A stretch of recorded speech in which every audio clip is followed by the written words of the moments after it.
cool every day, my baby come vibe.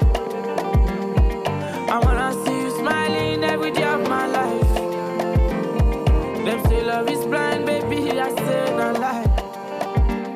When I look into your eyes, not love, I see you alive. Yeah, my baby girl, little boy. Hi guys, assalamu alaikum.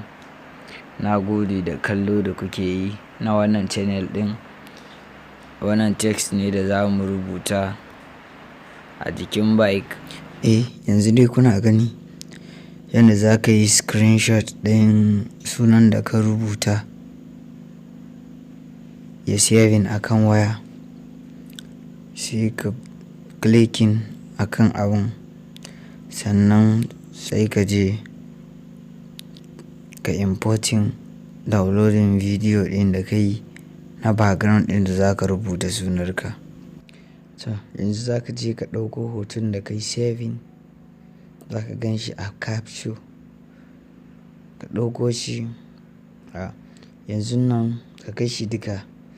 Yanzu abin da za yi shine blending, sai ka je blending mode inda za ka kai shi multiply. Kun gani yadda hoton ya zama. Wannan background ɗin kana so yana nan a description, za ka iya downloading nashi, akwai link ɗin a wajen.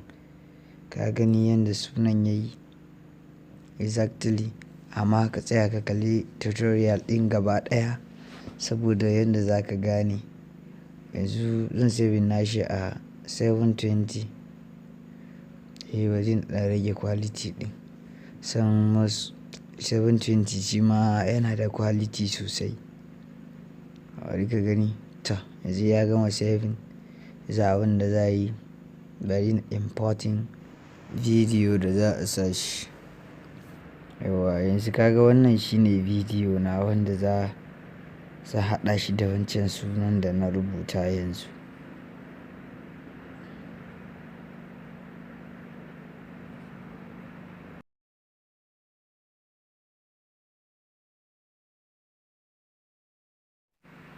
Yanzu bari na ɗan rage shi saboda ya yi tsayi da yawa.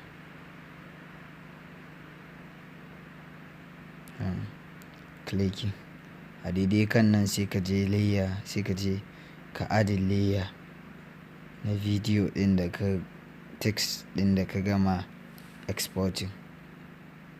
Sai ka je blending mode inda za ka maida shi screen, sai ka danna OK. Yanzu dai na zo animate yadda zan maida shi fade, yadda zai fading. Yanzu zan je settings inda za ka abun nan, za ka je ka owning video fades end and started. Kun gani yadda ya starting. Kar ku manta, duk wanda ba su subscribing ba, ka subscribing for more videos, tutorial, abubuwa akan Kinemaster da yadda za ka tinsa haka.